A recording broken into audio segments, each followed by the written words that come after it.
16-hole Nicholas design, award-winning golf course and clubhouse will leave you green with envy. We don't just say, we do. It's the State City way.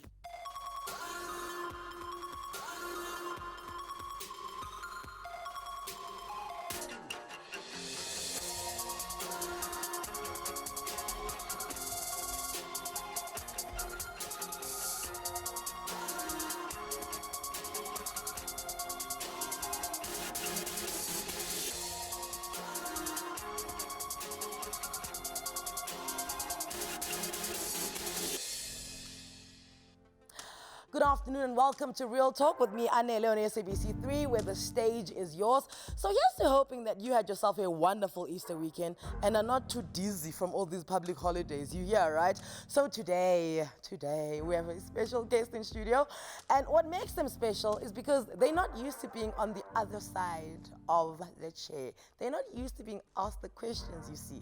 Affectionately known as the Fly Girl, been broadcasting since the age of 19 at Voice of Soweto, saw herself on national radio, Metro FM, at the age of 21.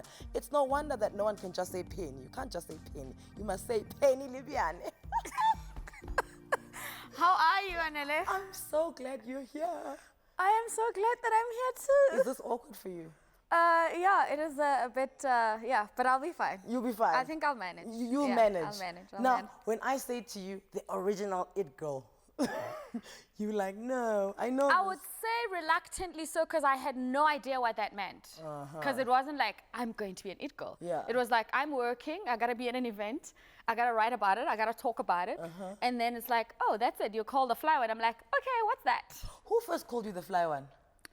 I think it was, my goodness, how can I forget her? She was at City Press because, you know, Gwen Gill was in the Sunday Times. Yes, and then yes. City Press wanted this column, but they wanted a younger version Of Gwen Gill. And they said, you know, because Gwen Gill was like sassy, she was fierce, she was cool, she was not nasty. Yeah, You know, so that was that. And then, my goodness, how can I forget? So she was one of the editors, features editors at City Press, and asked me to write. And they said, "What are you going to call this thing?" And then they were like, "Okay, social butterfly." And I was like, "I'll spell it with a P for my name instead of like of an F." So basically, that name came from print and then made it on its way to radio. Into radio and television. So you say that when you were young, your parents, everyone reminisces that you used to read things out when you're traveling. You're like, Joburg, Mafikeng. My daughter does that, and my son actually. I was traveling with them this past weekend. We went home to Mpumalanga, and they were doing exactly the same thing. And then did you have a quiet moment to yourself? You're like, oh, I always have it when they say it, because they say my aunt told me that my grandfather used to say that when I was with my grandfather, and I'll be like, oh my goodness, what was that? And you're being expressive, though. Yeah, I was a very expressive child. Even in primary school and high school, you were that person? I was that person. I was that. Even my aunt was saying again this weekend, because she was my sub-A teacher. Okay. So she always says, my son was talking, and she was like, oh my goodness, he's so intelligent. You can even see from like his persona, his IQ, you know, is like the mom. When I was like, whoa, okay. You like that? You look at him, you're like, retirement plan? I was like, okay, yeah. So that was, yeah, it was like that. But I mean, so I remember you were telling a story about how you almost got your parents kicked out of their accommodation because you broke eggs. So they were renting a room in a house in Soweto. Yeah, in Diepkloof. In Diepkloof. And the owners of the house used to sell eggs like they were dwellers on the street. No, they were not selling eggs. So you know there were no fridges? Yes. So a dining room, you'd have the eggs underneath the sideboard. The groceries You know there. the sideboard? Yeah. Yeah, so they have there. So me, I was like, click, the eggs. And then the landlord once or twice, and she was like, Kaloko, this is my house. This is our grocery. This child of yours must, you know. And then I was shipped back to my grandmother at 3 years old. I still haven't forgiven my parents. But I mean, you had a lovely time with your grandmother. I did. Yeah. I mean, I lived with my grandparents, both on my mother's side, and then on my father's side, I lived with an aunt, I lived with an uncle. I'm like that child that was just like blocked, you know. But everywhere, which is why you have a relationship with all of your elders now. They remember you so fondly because they got to spend time with you. Yes, I did. I got to spend time with like most of my family on both sides. Got to actually understand both the cultural dynamics on different sides. Got to have relationships with both my grandparents, and it kind of like in a way just gave me a sense of like where my parents come from, their story, and that shaped you know the person that I am. Would you say it gave you your grasp of languages, because you can talk to anyone, and I think that's a very big part of your success. I come from a part of the country which is like sort of like a very multicultural, diverse part of South Africa. Yes. And, there were Shangaan speaking people. I had cousins on that side. Yeah. There were Swati speaking people. I had cousins on that side. So it was a melting pot.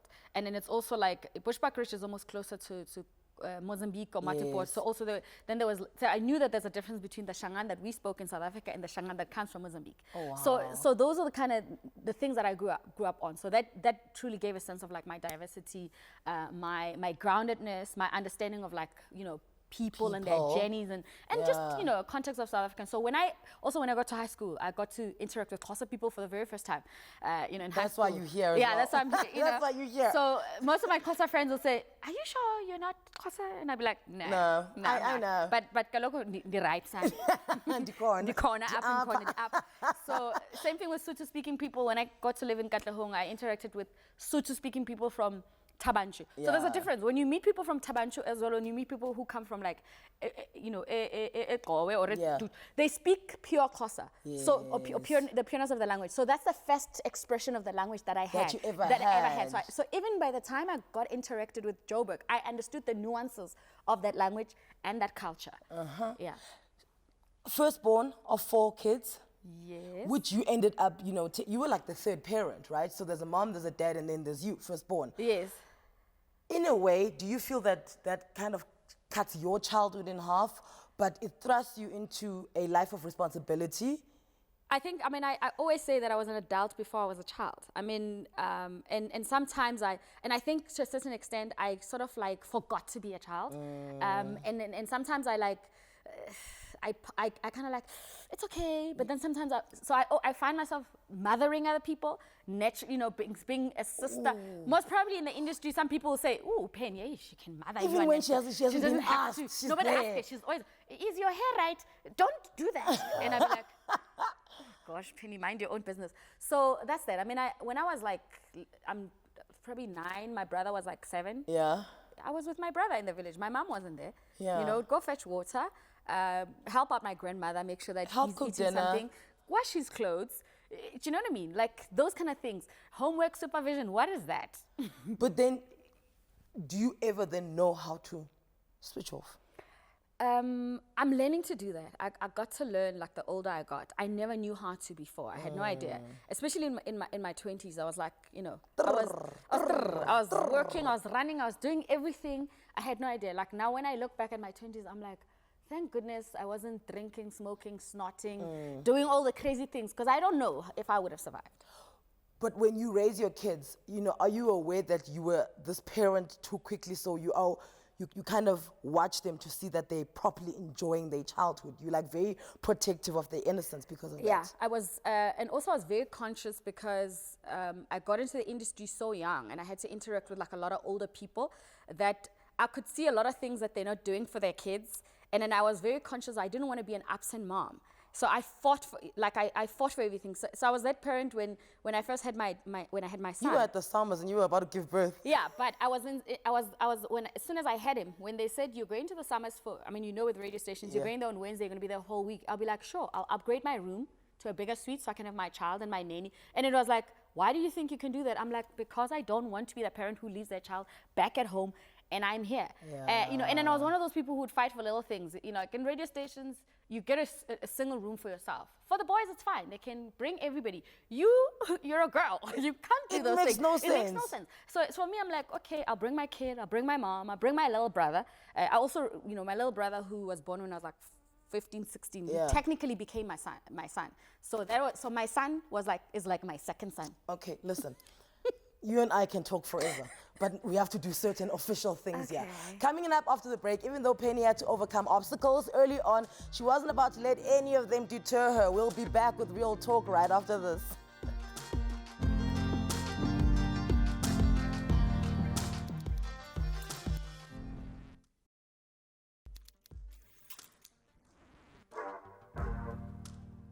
And welcome back to Real Talk today, spending time with Penny Lebyane. By her matric year, Penny was already volunteering at a community radio station. No stranger to hard work, she was on a path to realize her dreams. But being as young as she was about to discover what it meant to be thrown into the deep end. So what were your options, your education options after matric? I didn't really have much. My parents didn't have money. It wasn't like, wow, you passed matric, great, this is a plan. It was like, oh, okay, so you passed. And I'm like, I mean, didn't anybody think I was going to pass? What's the money? and then there wasn't. And I threw like the biggest tantrum of my life, got me smacked. I said to my dad, you know, listen, these white people that you work for, they knew when they hired you that you got a child? That you get a girlfriend, you guys have sex, and then you make children. Oh, wow. Yes, that's me. Is that what you said to your dad? Yes. And then I was like, so tomorrow I'm going with you to work, okay? And then I'm going to tell them. And I got there and I said, listen, you Italian white people who've hired my dad, he has children and now I've passed matric and I need money to go to school. And then right there, like there was this voice that says, this money that you're gonna get today, your dad is gonna have to pay for it. And forget about getting any more. What's $3,000? Okay. Yeah. Okay, so then how do you get to Voice of Soweto? So I get the $3,000 to go register at Technikon SA UNISA. Voice of Soweto came about while I was doing writing my matric. Yeah. Well, still at 9. Gonna go into my matric year. The IBA issued out community licenses. One of the stations was Josie FM, which is known as Soweto Community Radio, which is known as Josie FM now, and Bua and all of that. So there were 3 different stations. Voice of Soweto was downtown in Joburg. Okay. I went to Soweto Community Radio for training, and they said the license are going to be issued in the next 3-4 months. Then my matric year came. Then I focused on my matric year. But I had been to Soweto Community Radio to register. I did a week training or something, but never went on air with them. And then the following year after I've passed matric, now I've registered, I'm looking for a job to pay for myself. Voice of Soweto happens to be a block away from where I work at the Carlton Center.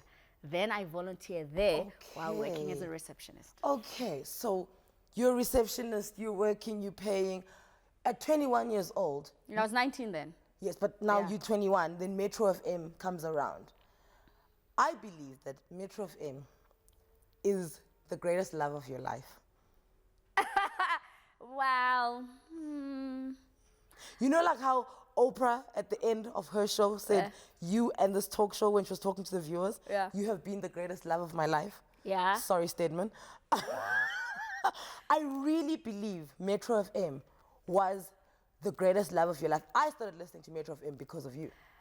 I think you're correct. I think it's like when you start at 100, you can't go back to 0. Like nothing else mattered. Yes. Like for me, it was like it represented the essence of, you know, of like what black excellence is about. I saw it was part of the transition of the story of this country about, you know, if you understand the history of radio, of how it came about, black people were allowed, you know, we're not allowed to do this and to do that musically. We're not allowed to express ourselves. So when we transitioned from Radio Metro, because I was there from when it was Radio Metro, transition to Metro FM. So I saw the blueprint of what Romeo wrote down. And then for me, it has never even achieved that. And so I saw the strategy. I'm like, so that's why you would go back, because you would leave and then you would go back, because you knew the DNA and the blueprint and you wanted to fulfill it. Yeah, and I didn't study strategy, but I'm a natural I buy into visions. If you give me a vision, I'm a vision executor. That's what I do. And also you were quite young. Yes. So, you know, when you're still young, you're quite malleable as well. You know, so you're like, okay, Romeo, is this what we're doing? Yeah, and then I knew for me it was like you could become anything that you set your eyes on, and it wasn't just about my story. It was a story about every black person. It was about breaking free, you know, the mindsets where we come from, what we can become, what we were told not to be, you know, how great we can become. So it just. So there were times, because I mean, you made the weekends listenable, if that's a word. With your show on a Saturday evening, it was buzzing. If you wanted to know what's happening in the country, we tune into the Fly Girl. I remember my sister's Rez at Pretoria Technikon. They like Polonaise, the entire house used to be like tuned into Penny. And actually, that's how I got to listen to you when I was in high school, because my sisters were in varsity and they were all listening to you. Yeah. At that point in time, do you see that, okay, the breakfast show is like the show to go for, the drive show weekday? Is that where your mind is? Okay, I naively believe that you work your way towards a lot of things. I really believe. I believe that you start at the bottom and you work to the top. So when my chance came and it wasn't happening, it didn't make sense to me. Yeah. And then, I mean, I had no idea of what sexism, marginalization, all of those things meant. But I experienced all of those things without the context of what they are. So only after inside, I'm like, oh, so there I was being marginalized. Oh, oh, that was sexism. Oh, that was. So I you was- do know so- that there were times when you weren't getting a show because you were a woman. Yeah, I knew I wasn't getting a show because I was a woman. I wasn't getting a show because I was too outspoken. I wasn't getting a show because I wasn't sucking up to somebody. But all of those things happen in hindsight. Do you understand? When I was doing it, I wasn't thinking, oh, Anele doesn't like me because I'm too confident. Anele is holding me back because I'm a woman and I'm standing up to him. I wasn't thinking like that. I was just being me. So you leave Metro, and then what's the vibe? Like, are you not? Because I also, and likely I got taught this very early in the industry that management doesn't last, but talent does. So do you not like think, okay, let me just bite my time here. This one is gonna leave, and soon I will be able to do what I'm meant to do. No, I wasn't. I didn't. In this case, you know, there was a continuation of certain people and certain things and certain attitudes and certain. Do you still see those people? I do. I mean, I have to. This is Joburg. I'm not leaving because of them. Some of them I have to work with them. Some of them I had to work with them. And yeah, it was. And also, it was also just a lot of things. Like I was saying, I didn't come out and say, I'm going to be the outspoken, I'm going to be the activist, I'm going to be the... you were. This is who I was. Just, I detest injustice with a passion. Like, I can smell it a mile away. I detest disrespect. I believe in you treat people as you'd like to be treated. And I don't want to sound like, when I say I don't care, I don't mind who you are. You could be the president. Like, I'm a human being, I breathe the same air as you. Good morning, how are you? Fine and well. And then if you out of line, I'm gonna be like, what? So wait, when these changes happen now, like this recent changes, right? Do you not sit and be like, woo, shame, I can see exactly what's going I on was on here. Twitter, I was like, y'all should have been watching this video. This feels like it's back in 2007. Can I tell you what's going on here? Like, I was really like that. I was like, I can tell you what's happening with this one. That one did that.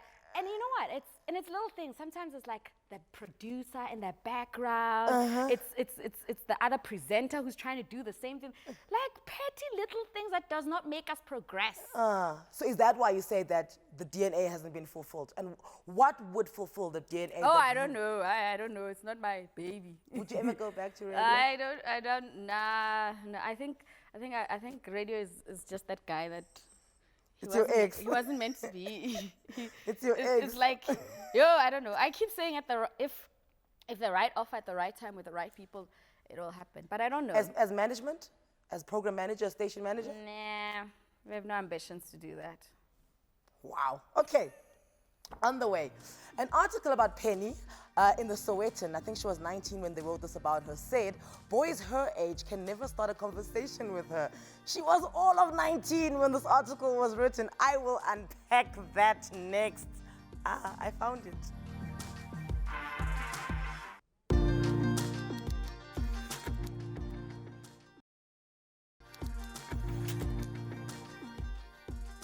Remember to tweet us at Real Talk on 3. You can hashtag Real Talk with Anele. Before the break, I reminded Penny what the Sowetan wrote about her when she was 19 years old. They said that boys her age can never start a conversation with her. Do you remember that? I remember that. It was Junior would say, I used to do 12 to 3 on Voice of Soweto, and I used to have like take these call-ins. And actually, what sparked that interview was because I had been speaking to someone who was about to commit suicide. And he was on air. Oh, wow. And then he was listening, and I was talking to this person, and I was talking them out of it. You know, like you were saying, people who listen to radio at night, it's such an intimate space. And they have, like, I meet people now who are like, I used to listen to you when I was varsity studying for my exam. So it was that kind of situation, you know, people who work at petrol stations, police, ambulance. So they would call in. And then he would listen to this show, like, you know, all the time. And he was like, I want to do an interview with you. And I just had no idea. And then well, the boys thing is real. It is real. But It's so, real. okay, so how does a man approach you?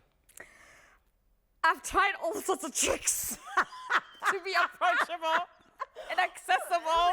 And wait. And then people always say to me, I can't believe you dated so-and-so. I'm like, he was the only one who was asking me out.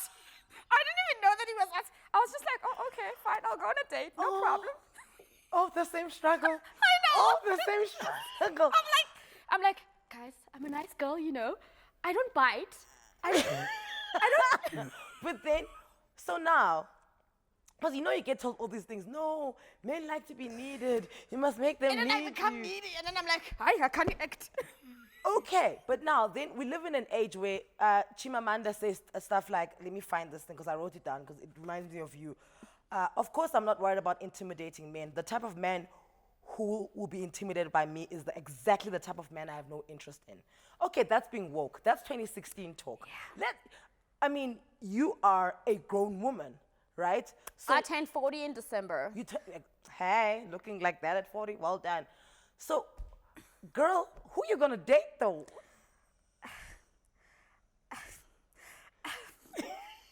I don't know how this thing is going to work out.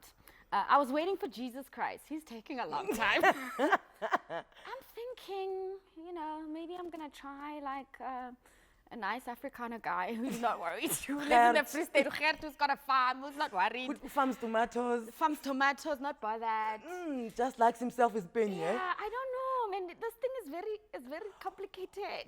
But okay, fine. Has your energy forgiven yourself for your past heartbreaks? Because as an outsider who is very much into you, I feel like you took on too much of the breakups that you went through. Yeah, I'm orderly, my things must be, yes, I did. Because You did. Because like I said, like the same thing. I naively think, when you work hard, you get rewarded. That, and then what you put in is what you get out. And for me, my 1 + 1 is 2. It's not 5. And then Or 7. Or 7. If I meet your parents, I've met your parents, dude. What's the deal? I will never just take. It's things like that. It's like if you say hi, I miss you, I think you mean that. I say what I mean what I say. So I do not understand. And because being a public figure, I can't come out and say, he lied, he said this, because then it sounds like I'm You're being bitter. But at the same time, I'm saying, excuse me, you want me to deny my truth so that I can let you be? And then I'm thinking, come on, man, you're fake. You're fake and your mom dresses you funny. Dresses you funny. And then I can't say, when you're on television, you can't do that. You're not allowed to. You're not allowed. But other people can do it, and then they can write about you. Ooh. I'm like, no, I also. But who says you're not allowed to? Because, it gets you unnecessary attention.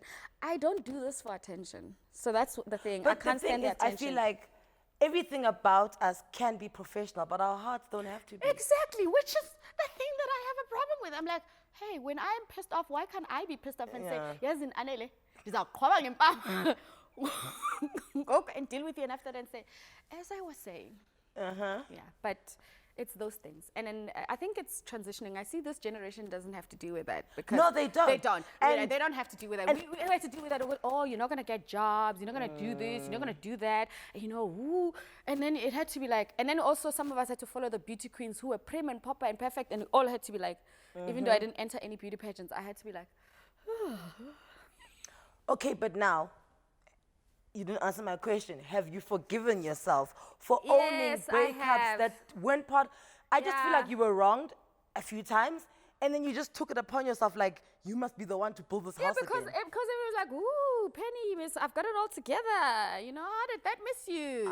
That's the thing. And then you have the people on the other side going, yeah, you know how she is. She's trouble. She must have spoken up. She must have said this. And then I'm like, do you know what this person did? Never mind.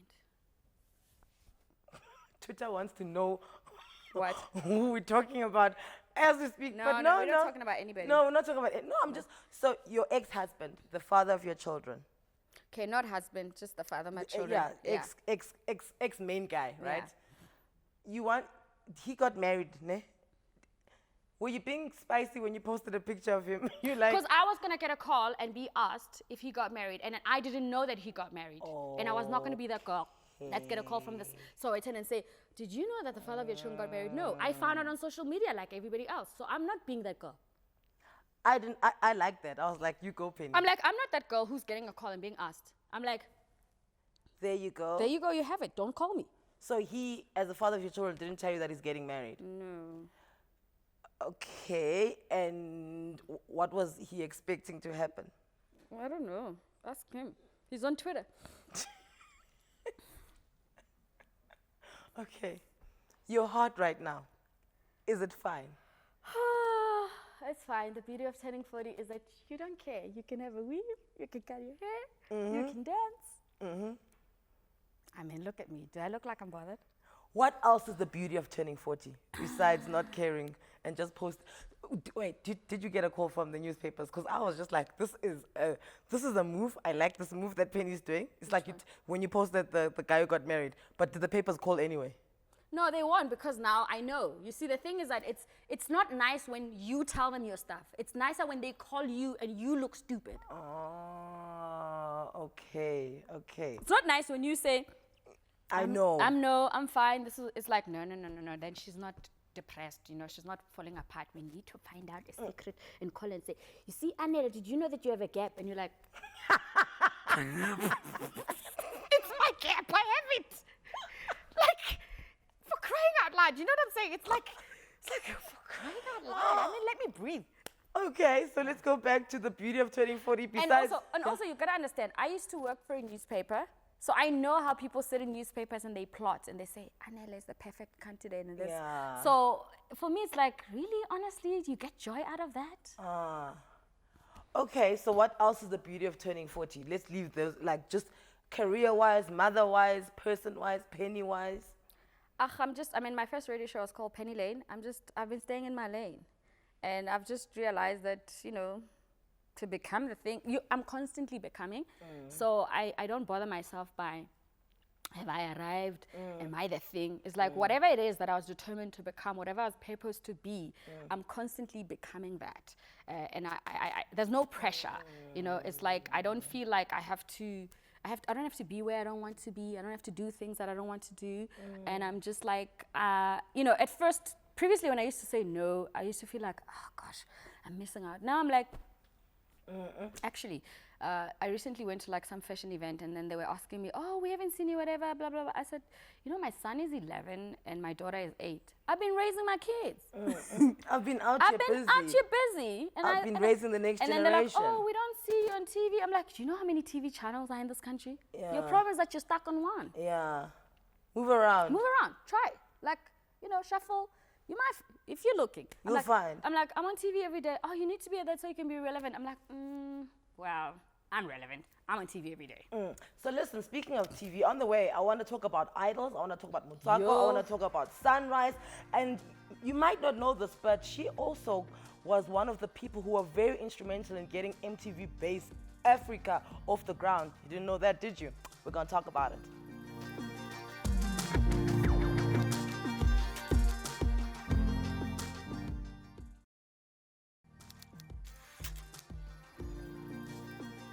Almost 2 decades in, she's still working, still growing, and still has dreams. On the couch today is none other than Penny Lebyane. What was your role at MTV Base? I was what is called a talent repertoire. So basically, and then a runner. That's probably like a fancy word that Americans use. So basically, for the person who does all the work. Well, they had no office in South Africa, so they needed to get videos of artists. So somebody needs to tell artists, you need to bring your video in a beta cam, 30 mil, blah, blah, blah, blah. And then you look at the video, good quality, no, it's not good quality. So you call all the record companies. And then they want to say, okay, we want to meet all the production companies. So you get all the numbers of the production companies, their contact person, their email address. I was like a fancy receptionist. And then you get all of that and then you send it, email it to London. And you're like, these are the people you can meet. I think you must meet Anele at Chicky Media. You must meet so-and-so. And then you tell to them, listen, I'm calling you on behalf of MTV. And then they come into South Africa, So all of those things. So I did all of that. And then, so they come and then they launch and then they're going to do the talent shows. And they said, oh, you're 28 and then you have a baby and then you can't be like a on-air personality. I was like, bye. Oh, so you left because... I was like, what? No way. So all the time when you were doing it, you were like, maybe... I was like working. I was like 28 is young. I was like, they hadn't started. I mean, I look at people now at 28 with babies and they're on MTV. I'm like, wow, how things have changed. For the better. Thank you very much. For the better. But I mean, I think you bear the brunt of that. Why did you leave Idols?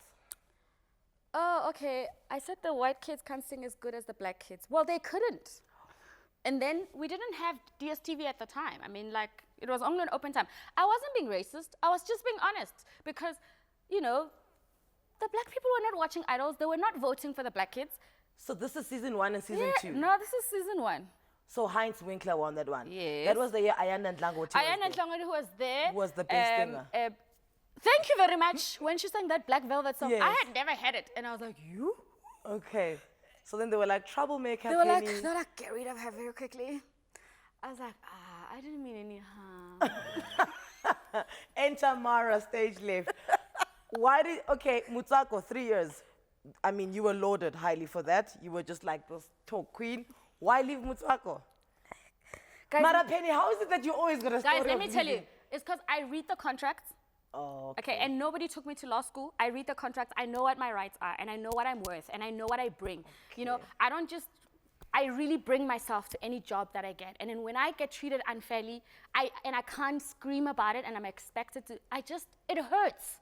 It really, really hurts, because I have been working my butt off since I was like 19. And all I ask is to be paid like other people. It's things like that. It's pay, it's how you're treated.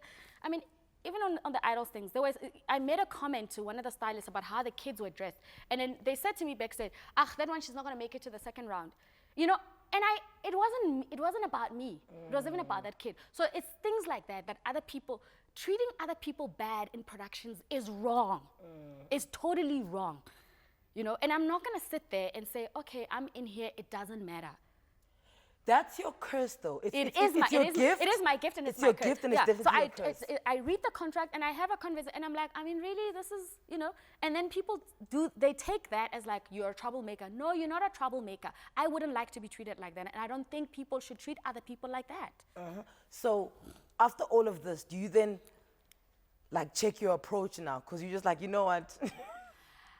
That You know, face says no. Let me tell you, after I left Motswako, I went I had a breakdown for like a year. I went into a depression for a year because I asked myself, is it worth me working? And I'm not going to get into the details of what happened, but I was really, really heartbroken.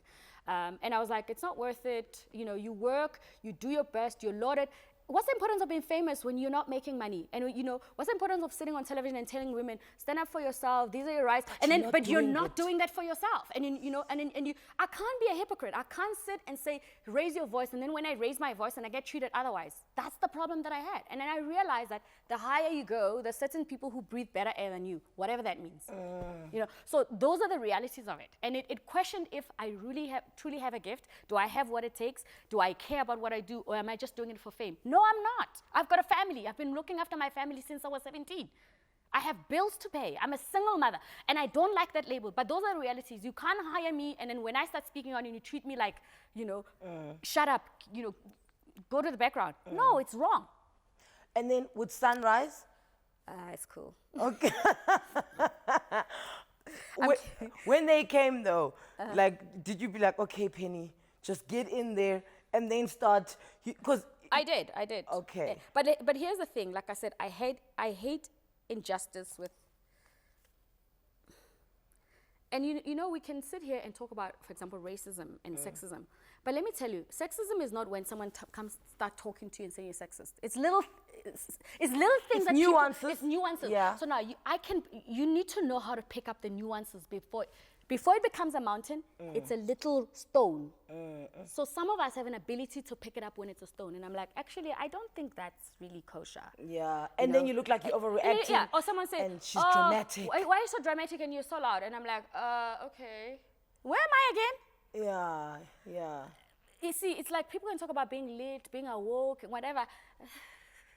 You see, you can be lit and awoke, but to them it's like the approach. It's like you know, exactly that. You know, teach the girls to be strong and stand up for themselves, but not too much. Not too much because they'll scare because the boy child. Yeah, you know, be independent, but don't be too. But don't be too independent. You know, allow him to buy you airtime sometimes. And Anele, I'm also having this conversation with you because I'm having this conversation. Yes. Probably I couldn't talk to anybody this way that I'm talking to you because it's, you know what I mean? And it's like that. I'm like, okay, fine. You know, we're all great on radio or whatever. Pay us equal. If we're if you're on breakfast, pay me as equal as you pay the boys. Yeah. I didn't have to wait for 2017. I knew that back in, I'm like, okay, so he worked from the bottom, he's on drive. What is it going to take me to get to drive? Then I work. When I'm close to get to drive, oh no, you know, you might fall pregnant. Really? Wait, is that something that was said to you? Yes. Oh, no, you're not ladylike. Like, you know, Anele is very ladylike. You need to be, oh, okay. You might fall pregnant. Yeah, you might fall pregnant, girls fall pregnant and then they're not a good investment. These are the things that some of us had to deal with. And see, my mother didn't sit me and teach me that's what sexism is, that's what chauvinism is. Nobody taught me that. It happened to me, whoop, whoop, whoop. And then after the fact, I'm like, oh, that's what that was. So you understand, part of my people thinking, oh, Penny's dramatic, is because I could see through those things and then you keep talking and no one is hearing you. And then you must sit on the radio. 2017, are people hearing us though? Yeah, they do sometimes. Again, you're told, it's a bit confusing in 2017 because there's people who are just dramatic for attention. And then even when you have a case, you have to shout louder, on Twitter, Facebook. So sometimes I just keep quiet and I'm like, oh, okay, can somebody handle it? Okay, without the drama and the injustice, if you could, what's the end goal for you? What's your dream? What do you want to be doing? What does Penny want to do with her life? Before you fall asleep, what's that one goal that you know you're working towards? I just want to, live my truth. I want to raise great, amazing kids who can be positive contributors to this country. I want to inspire young people who come from nothing. I mean, I come from Bushbuck Ridge. I was there just this weekend. There's a lot of talent and raw talent in this country. I just want to be able to say to that kid, whatever your little dream is, whatever support you have, you can become that. And I'm past the like I want to have my own daytime talk show. I mean, I'm on television every day, and if that happens, it happens. If it doesn't happen, it's not. But you'd like for it to happen. I'd like for it to happen. I'd like to make lots of money, so I can be able to look after my Yes. kids and give give other people opportunity. I'd like to probably run a school. I'd like to have a halfway house for girls in the industry. Girls in the industry come into Joburg 3 months into it. All your values that you came in with are gone because of the people that you meet in this industry and the things that they do to you and how they treat you. Basic little rights that people need to know about, because we should treat people the way we'd like to be treated. Listen, I was supposed to speak to you about climbing I know, Kilimanjaro, but this was too good. Yeah. I didn't want to derail, girl. Yeah. Thank you so much for coming. The script just never works with No, me. it It's was just one like of those. out of here, gone. Yeah. You'll be back. I want you to be on a panel with me one day. We need to break the. Look at her. She's like, Anele's gonna get me into trouble again. And I think I'm already in trouble. Keep quiet. Speaking of good causes, after the break, philanthropist Carolyn Steyn joins us for the last little bit, and we'll tell you more about the 67 blankets for Nelson Mandela Day Drive. It's exciting. We want you to be part of it. Stay with us. You're gonna.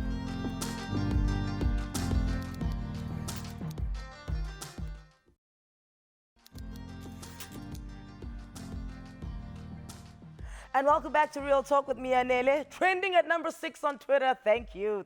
I know it's you. Hashtag Real Talk with Anele at Real Talk on 3. That's where you can get hold of us on the social media streets. Now, this is our last segment, and joining us is Carolyn Steyn, who's one of my besties. She started the 67 blankets for Nelson Mandela Drive. Before we chat to Carolyn, let's take a quick look at what 67 blankets is all about. April 23rd is our 67 Blankets Family Talk-Up Day.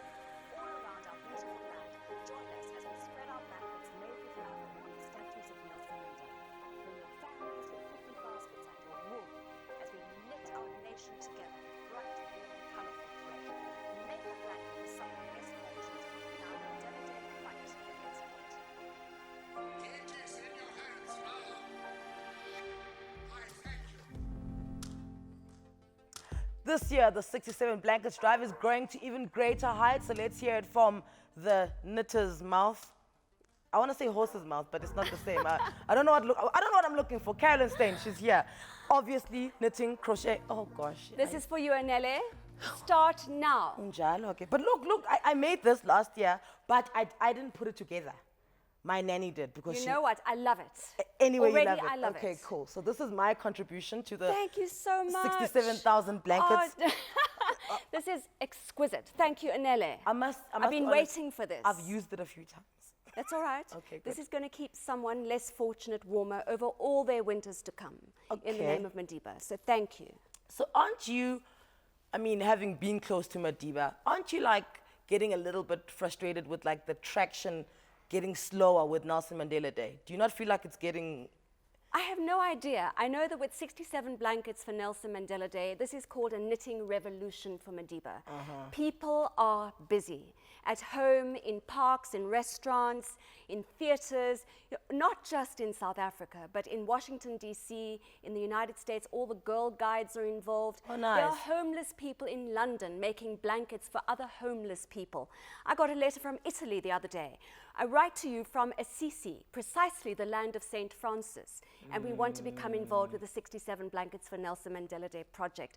We are weaving our nation together. We're weaving together people from all religions, races, socioeconomic backgrounds. Tell me about the prisoners, because prisoners are knitting as well now. It is amazing. Who would have thought that a crochet hook and wool would go in? Who would have thought that these feet would find themselves in jail? But you know, I spend a lot of time in jail. It's very difficult to get into jail unless you do something wrong. But 67 Blankets is really changing lives behind bars. A prisoner talks about, or should I say an inmate, talks about the fact that we are knitting together broken lives. With 67 Blankets, we are knitting together broken trusts. With this project, we are finding our humanity again. And so that really speaks to me.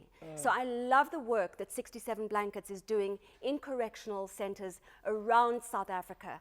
Men serving life sentences, making blankets for communities on the outside affected by crime and violence and poverty. This is also a fight against poverty. And now, I want to talk about the crits that you do get. You're not exactly poor. Why don't you just buy the blankets? Very good question, and I have been asked that question many times, and I did think, you know, why not buy blankets? But when Zelda challenged me to make 67 blankets for Mandela Day, I asked my sisters, they both said they'd make a blanket. My friends, I don't have 67 friends. So I put it onto Facebook. And what has happened in the process? At the end of the day, people get a blanket made with love. Okay. And communities are being forged together. So really, people you'll find that would never normally meet each other come together through bright, colorful thread. When I say we are binding our nation together, You literally are. We literally are. When a journalist says 67 Blankets is an initiative that is binding together our nation in a way no government has been able to achieve, you know, those are very powerful words. Where our country is at odds with each other, you know, we really, but this is such a beautiful movement. So why not buy a blanket? There are people that do that, but we accept blankets made with love.